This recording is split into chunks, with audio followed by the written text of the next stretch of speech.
फलस्तीनी उलस्मानी Israeli जारियात फलस्तीनी उलस्मानी Israeli जारियात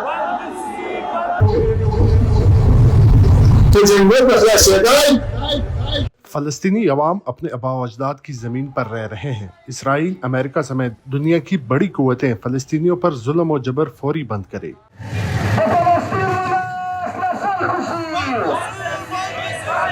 Pashtunkhwa मिली अवामी party के chairman Mahmood Khan Achakzai की क़यादत में सैकड़ों पार्टी कारकुनों ने क्वेटा के बल्दिया पार्क से फ़लस्तीनी अवाम से इज़हार यकजहती के लिए रैली निकाली।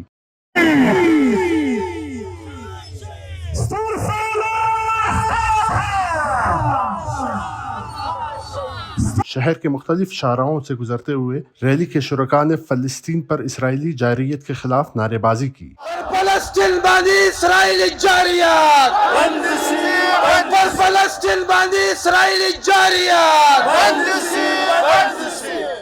पार्टी चेयरमैन महमूद खान अचकज़ई ने एहतजाजी जलसे से खिताब करते हुए कहा कि अक़वाम मुत्तहिदा को फौरी तौर पर इसराइली जारियत रोकने के लिए इक़दामात उठाने चाहिए।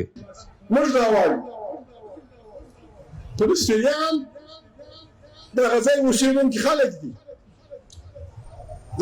د اوسیدونکو خو د خپل علاقې یو څوم په لکور فلسطینیان د اسرائیل شهریان دي وټونه یې د زندګي بل غوا اوس نسته موږ امریکې ته وایو چې ته بالکل تا ګران دی اسرائیل لیکن دا ستا ګران دا ستا خبره منلی شي مني چې ته ورته بندې دا جنګ بند موږ د انسانیت پر نامه د سړیتوب پر نامه د شی دغه پر نامه ته درخواست کوو امریکې وتا ته فرنګای وتا ته جرمنای وتا ته مهرباني وکړئ دا لیونی महमूद खान अचकज़ई ने कहा कि अगर फ़लस्तीन और इसराइल के दरमियान जारी जारहियत को न रोका गया तो खत्ते में मजीद हालात ख़राब हो सकते हैं। फ़लस्तीनी अस्करियत पसंद ग्रुप ने 7 अक्टूबर 2023 को इसराइल पर ऑपरेशन तूफ़ान अल-अक्सा की शक्ल में एक ऐसा हमला किया जिसमें सैकड़ों मुसल्लह अफराद गजा की पट्टी के करीब इसराइली आबादियों में दाखिल हो गए।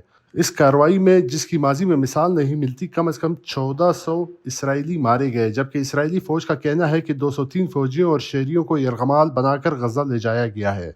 इसराइली जारियत के खिलाफ पाकिस्तान के मुख्तलिफ शहरों में इस वक्त एहतजाजी मुजाहरे किए जा रहे हैं। क्वेटा समेत बलूचिस्तान के मुख्तलिफ शहरों में पश्तूनख्वा मिली अवामी पार्टी के ज़ेर-ए-तमाम गुज़िश्ता रोज़ जुम्मे की नमाज के बाद रैलियाँ निकाली गई। टेली कुदरत, क्वेटा।